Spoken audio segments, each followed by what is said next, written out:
নওগাঁর Patnitala medical assistant training school এটি। Academic ভবনের ভেতরে ঢুকলে চোখে পড়ে ফাঁকা ক্লাসরুম, ক্লাসগুলো তালাবদ্ধ, ব্যবহার না হওয়ায় অযত্ন আর অবহেলায় পড়ে আছে বিভিন্ন সরঞ্জামাদি।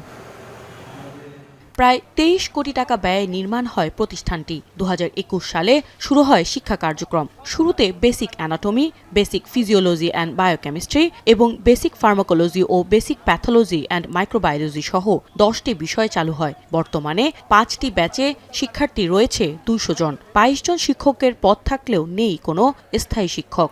২৭ জন কর্মকর্তা কর্মচারীর বিপরীতে কাজ করছে মাত্র ৫ জন, তাও প্রেষণে। অধ্যক্ষ ও ২ জন অতিথি শিক্ষক নিয়ে কোনোমতে চলছে শিক্ষা কার্যক্রম।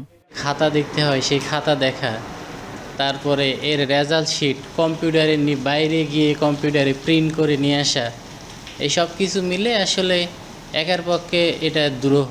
আমার একটা বিষয়ে ক্লাস নেওয়ার কথা, শুধু গাইনোকোলজি অ্যান্ড অবস্টেট্রিক্সে, কিন্তু সেখানে শিক্ষক স্বল্পতার জন্য আমাকে ফিজিওলজি এবং অ্যানাটমি ক্লাসটাও নিতে হচ্ছে। শিক্ষা কার্যক্রমের মতোই বেহাল পুরো প্রতিষ্ঠানটি। আবাসিক হল আছে নামমাত্র, নেই কোনো খাওয়ার ব্যবস্থা। প্রহরী না থাকায় নিরাপত্তাহীনতায় ভুগছেন নারী শিক্ষার্থীরা। আমাদের এখানে জনবল না থাকাতে আমাদের কোনো নিরাপত্তা নাই। আমাদের লেডিস হোস্টেলে কোনো হোস্টেল সুপারভাইজার নাই। প্রতিষ্ঠানে ল্যাব সুবিধাও অপর্যাপ্ত। শিক্ষকের অভাবে দীর্ঘদিন ধরে বন্ধ থাকায় ৭০টি কম্পিউটার প্রায় অকেজো। এ অবস্থায় শিক্ষার্থীরা তাদের ভবিষ্যৎ নিয়ে চিন্তিত। আমরা পর্যাপ্ত ক্লাস পাচ্ছি না, তারপরে আমরা যে ল্যাবের যে কাজগুলো আমাদের শেখা হাতে নাতে যে করার কথা ছিল সেগুলো আমরা পাচ্ছি না। ক্লাস খুবই কম হচ্ছে, যার ফলে পরীক্ষার আগে সিলেবাস কমপ্লিট হচ্ছে না।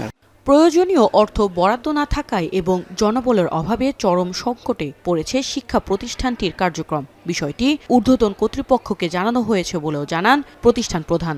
উদ্যোগ নেওয়ার মধ্যে আমাদের সকল পেপারস তৈরি হয়েছে, ডিজি মহোদয় অনুমোদন দিয়েছেন, মন্ত্রণালয়ে কাজ চলছে অনুমোদনের জন্য, পদ সৃজনের জন্য, জনবল নিয়োগের জন্য, অর্থনৈতিক কোড পাওয়ার জন্য, অর্থ বরাদ্দের জন্য কাজ মন্ত্রণালয়ে চলমান। দ্রুত জনবল নিয়োগ দিয়ে শিক্ষা কার্যক্রম সহ অন্যান্য সুযোগ সুবিধা নিশ্চিতের দাবি শিক্ষার্থী ও অভিভাবকদের। এখন নওগাঁ।